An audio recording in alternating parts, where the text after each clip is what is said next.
एक देश जिसका क्षेत्रफल दुनिया में लगभग 7वें नंबर पे है, एक देश जिसका पॉपुलेशन दुनिया में दूसरे नंबर पर आता है, एक देश जिसे 5000 सालों का महान इतिहास है, एक देश जिसकी संस्कृति बहुत पुरानी है,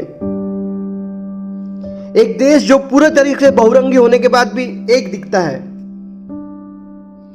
एक देश जहां बहुत सारी भाषाएं बोली जाती है, एक देश जहां के रंग अलग अलग हैं,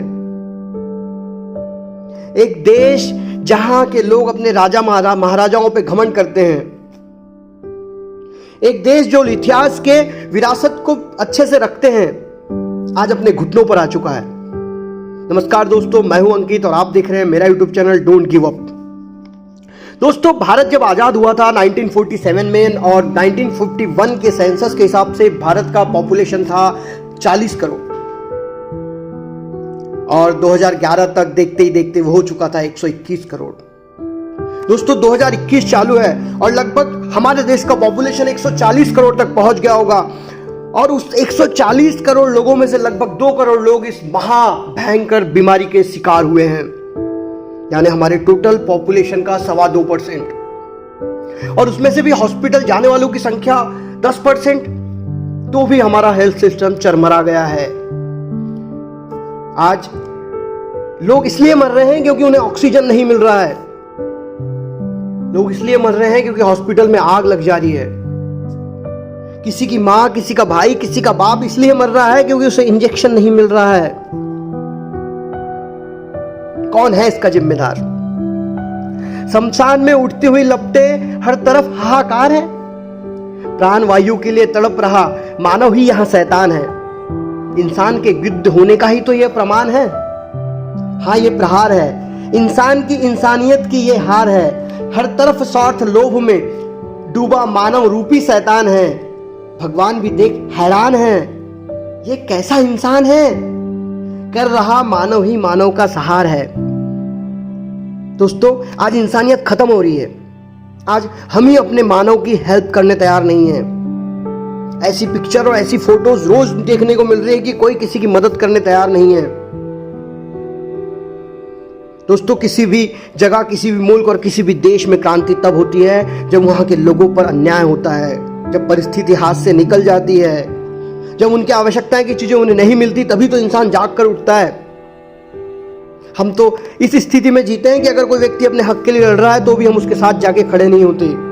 हम ये नहीं सोचते कि अगली बार शायद उसकी जगह मैं हूं। क्यों इतना स्वार्थी हो गया इंसान? क्यों उसे इस पैंडेमिक में भी समझ नहीं आ रहा है कि जब तक मानव एक नहीं होगा तब तक इस विश्व को नहीं बचा सकता? क्यों हर मुल्क वैक्सीन राष्ट्रवादिता के नाम पर अपने मुल्क के लोगों को तवज्जो दे रहे हैं? क्यों आज वैक्सीन को इंटरनेशनल मार्केट में एक पैसा बनाने का साधन के रूप में देखा जा रहा है? क्योंकि इंसान बहुत स्वार्थी हो चुका है और हम ही तो हैं इन सब चीजों के लिए जिम्मेदार। हमने कभी अपने हक के लिए लड़ाई नहीं। हम तो यही देखकर भारत में लोकतंत्र को आगे बढ़ाते रहे कि हमारा धर्म कैसे आगे बढ़ेगा। दोस्तों, धर्म को भी आगे बढ़ाना है, लेकिन पहले देश को आगे बढ़ाना है। देश ताकतवर होगा तभी तो धर्म ताकतवर होगा। हमने तो ये देखकर ही वोट दिया हमेशा कि ये मेरे जात का है, ये मेरे धर्म का है, ये पार्टी कौन से धर्म के मैनिफेस्टो को आगे बढ़ाती है, उस हिसाब से मैं वोट दूंगा। और हम लड़े किस लिए? मंदिर और मस्जिद के लिए। जबकि हमारा संविधान कहता है कि आपका धर्म आपका पर्सनल मैटर है, ये देश सेकुलर है और सेकुलर होने का अर्थ ये होता है कि हम राष्ट्रवादिता के लिए लड़े, ना कि अपने धर्म के लिए। और भारत एक वसुधैव कुटुंबकम की बात करने वाला देश, जिसने अपने देश में वैक्सीनेशन शुरू करने के साथ साथ लगभग 6.5 करोड़ वैक्सीन दूसरे देशों को भी दिए। आज हमारे पास खुद वैक्सीन लगाने के लिए अवेलेबल नहीं है। हमने लगभग 14 करोड़ लोगों को 3 महीने में वैक्सीनेशन किया है। तो दोस्तों, लगभग 120 करोड़ लोगों को वैक्सीनेशन करने हमें पूरा साल देना होगा। क्यों इस परिस्थिति में आए हैं हम अगर आज भी नहीं अपने हक के लिए लड़ने के लिए खड़े हुए तो हम कभी खड़े नहीं हो सकते। तो हमें बदलना होगा, अपने आप को बदलना होगा, आने वाली पीढ़ी को बदलना होगा। अगर हम आज नहीं बदले तो आने वाली पीढ़ी हमें कभी माफ नहीं कर सकती। इसलिए अपने हक के लिए आगे बढ़ो, दूसरे की मदद करो, हर किसी को मोटिवेट करो, हर किसी का सपोर्ट करो, तभी हम इस देश को एक बना सकते हैं। अगर हम जब तक एक नहीं होंगे तो ये राजनीतिकरण, ये सत्ता तंत्र हमें खा लेगा। इन्हें क्या करना है हमसे?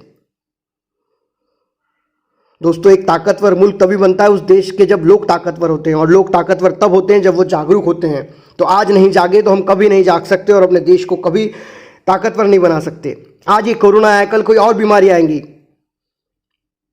क्यों ना हम इन सब चीज़ों के लिए पहले ही लड़ना शुरू कर दे। एक साधारण आदमी चाहता क्या है? एक स्कूल और एक अच्छा हेल्थ सिस्टम, वो भी हमें नहीं मिल पाया। क्यों?